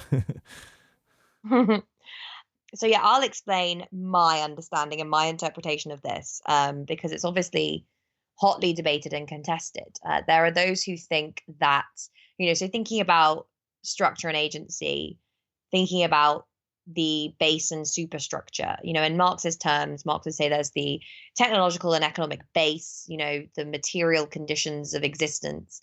And then there are superstructures, ideological, political, institutions, cultural norms, whatever. And some people think that Marx had a very deterministic view about the relationship between these two areas, so that basically the economic base, so what's going on in the economy, completely determines the terrain of institutions, politics, culture, etc. And this kind of maps on to some extent to this structure agency dynamic, so that there are, broad economic, technological structures that largely stem from the economic base that determine a whole bunch of stuff. So that determine how we produce things, how we circulate things, how we make decisions, who has power, etc. And then the way that we can act in response to these conditions, so that way we can maybe construct institutions or norms or organize to shift those structural power relations, is very limited or even non-existent. Everything that happens, everything we think, do, say is just determined by the broad structures of the economy. The other kind of more postmodern or post-structuralist perspective is that human beings are free. We are completely free. And, you can see currents of this in, say, like existentialist thinking, right? That our lives are just the result of an accumulation of decisions and choices that are entirely within our grasp to determine and to alter. And you see this emerging a little bit amongst the post-structuralists in the 1990s and noughties. They're pushing back against this deterministic view of human nature that they say kind of occludes human freedom and agency and turns people into automatons when actually they're free, and it's insulting and whatever. Now, I think most people looking at this debate, the average person looking at this debate would say there is obviously a bit of both here. We are, we make history, but not in the conditions of our choosing. People are free to make certain decisions, but the context in which they're making those decisions, the resources they have available, the options they have open to them are determined to a greater or lesser extent by these structures, these, big deterministic technological economic conditions. And also even based on elements of the superstructure, right, by political conditions, by all these different sorts of things. So the question about how those things interact during periods of calm versus periods of crisis is important, because I think, the relationship is not always the same. During moments of stability, when, the economic base is kind of trundling along just fine, you're getting economic growth, you're getting technological development, and political institutions as a result seem fairly stable. There is a widespread kind of ideological basis to what's going on. So, everyone buys into a similar sort of narrative, similar sort of cultural norms, etc., similar mechanisms of sense making. Then, there is almost less scope for agency in the sense of being able to really change and shift some of those bigger structures and institutions, particularly when it comes to, say, political institutions, for example. It's during moments of crisis, so when, the economic base begins to, when the contradictions within the mode of production begin to manifest itself. And contradiction is, this idea of contradiction is really important to Marxist thinking, because obviously the idea is that there are inherent trends within capitalism that generate crises from within the system. So not these exogenous shocks that economists talk about, but inherent contradictions and crises. So yeah, the kind of contradictions inherent in capitalism ultimately lead to these moments of crisis, of breakdown, where, the basic structures stop working in the way that they once did. And that also manifests itself in our political institutions, in our sense making, in culture, in all these different ways. And during those moments, you can see, in the sense that political and cultural institutions are in any way related to the economic base, and you can argue that they're determined by them, you can argue that they're just influenced by them, whatever, but the sense that they have any relationship, when you start to see these cracks emerging in the economic base, you also start seeing cracks emerging in these cultural, political, social institutions.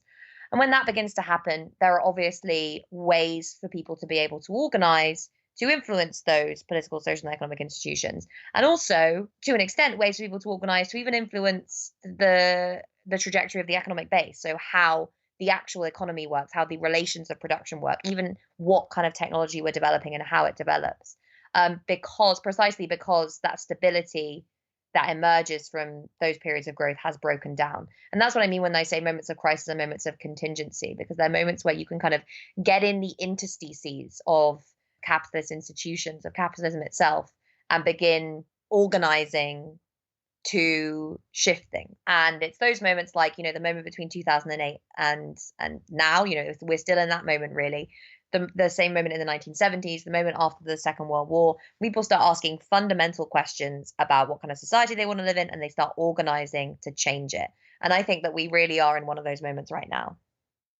Trump and Brexit and Johnson's victory over Corbyn's Labour Party are all, of course, in different ways manifestations of how the politics of the 2008 crisis have played out, typically to the right's benefit. My last question is, why has the populist right benefited in a way that a resurgent populist left has failed to? Is it simply because the populist right has the easier job at the end of the day of governing for rather than against capital? I'm wary of too much second guessing, at least in the case of the U.S., because the Bernie movement has done more to change politics here than anything else that we on the American left has tried for a very long time. But what should we be making of what's happened and what's happening? Were conditions wrong, or was the strategy wrong, or some of both? And might this current crisis produce conditions that are somehow more favorable?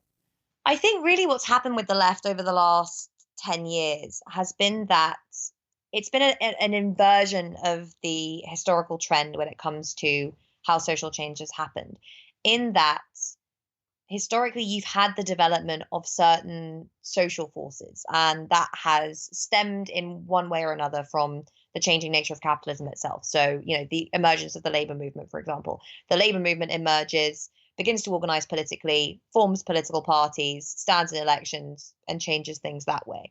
And you have a steady ratcheting up in the kind of demands being made by the labor movement, related social movements, by these forces in society that are pushing for things to change, and that eventually manifests itself in changes in electoral politics. Over the last 10 years, we've had a massive focus on electoral politics and basically a completely hollowed out set of social forces underneath that, because of the long-term evisceration of the labor movement, because of all the, I suppose, I don't want to say failures necessarily, but maybe the lack of organization amongst other kind of social movements that many thought might be able to fill this gap, because of the individualization that we've seen in society and the erosion of our collective identity and social institutions. All of this has meant that everyone immediately, as soon as the crisis happened, realized something was wrong. Eventually, they realized something was really, really wrong. But that didn't first manifest itself as a wave of industrial action. It didn't, it did to an extent manifest itself as a wave of protest, but that didn't necessarily translate into a big organized social force. Instead, all that energy was directed into electoral politics with Sanders and Corbyn. And on the one hand, that was amazing because it allowed things to change more rapidly in the realm of politics and discourse than otherwise would have been the case. But it left a big gap because it meant that these guys, Sanders and Corbyn, were kind of floating up above the realm of civil society, I suppose, just in the realm of electoral politics, without solid roots in a social movement, in the labor movement, in any kind of grassroots movement. Now, there were attempts to build that movement up behind the emergence of these candidates, right? So the Momentum, the DSA, TWT, the emergence of these forms of political organization, attempts to organize everyone who'd voted for Corbyn into a more coherent bloc. But it was still very much a cart before the horse situation. Yes, exactly. And we just didn't have the time to translate that into a more coherent strategy. And obviously, then you have why this failed in the realm of electoral politics, which I think is basically comes down to capitalist realism for me. That's the most profound thing. It's the idea that people know things are bad, but they don't believe that they could be better. And until they believe that they can be better, the only way you get people to realize that things could be different is when they start engaging in collective struggle. And that is why that element of it is so important. It's when people start challenging the system themselves on a, collective basis that they think, right, things could be different, because we are so individualized as a society. And because, the ideology that underpins capitalism is so strong, most people were just like, yeah, all this sounds nice, but we don't believe that you're going to be able to deliver it. And I think you had a similar dynamic with Bernie in the US. Yeah, universal healthcare would be nice, but we can't afford it, or it's not sensible, or he's too radical, or whatever. All of these things, I think, emerge from the dynamics of this, what Mark Fisher calls capitalist realism. It's the idea that it's easier to imagine the end of the world than the end of capitalism. And even just, it's easier to imagine the end of the world than like the transition from neoliberalism to social democracy. So, to an extent, we've eroded that over the last 10 years, but we haven't done enough to organize people. And that's where the real problem is. And now with coronavirus, we seem to be entering capitalist surrealism. Does that change anything? Yeah, we are. That's a good way of putting it. But also, I think what we're going to see is new social institutions and new forms of collective solidarity emerge as a result of this crisis. People are, as they always do during moments of crisis, going to have each other's backs. They're going to do that economically. They're going to do it socially. They're going to volunteer. They're going to help people out in their communities. And that is going to do something pretty profound to the individualism that underpins our collective pessimism about the possibility of building a new kind of society. If anything, I think it has the potential to really make us realize that if we work together, we could live in a very different world. And that really, it sounds idealistic and, maybe even naive if you have a very cynical view of human nature. But that really is the foundation of socialism. It's that we can, when we, the vast majority of people work together, overthrow this order that is constructed by and benefits the tiny elite at the very top, and build something collectively that is rational, that is efficient, and that is just. Optimism of the will. Grace Blakeley, thank you very, very much. Thank you for having me.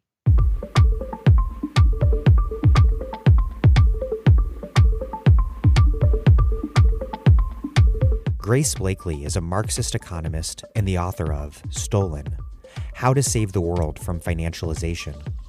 She is a staff writer at Tribune magazine and sits on the Labor Party's National Policy Forum.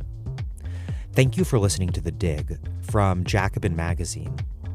As Marx once said, after noting that capital is reckless of the health or length of life of the laborer, unless under compulsion from society. While other podcasts have only interpreted the world in various ways, our point is to change it. We are posting new episodes every week. The Dig was produced by Alex Lewis, music by Jeffrey Brodsky. Our communications coordinators are Julia Rock and Zachary Nin. Our senior advisor is Thea Riofrancos. Check out our vast archives at thedigradio.com. Follow us on Twitter at thedigradio, and please do find us wherever you get podcasts and subscribe. If it's on iTunes or wherever, please do leave us a nice review. Those reviews help introduce us to new listeners, but what really and truly does that is you telling people you know about the show. Right now, a lot of people are looking for new podcasts. Tell them about The Dig. Please make propaganda for us. And do find us at patreon.com/thedig and make a monthly contribution to help keep this operation up and running strong. Even a few bucks is huge.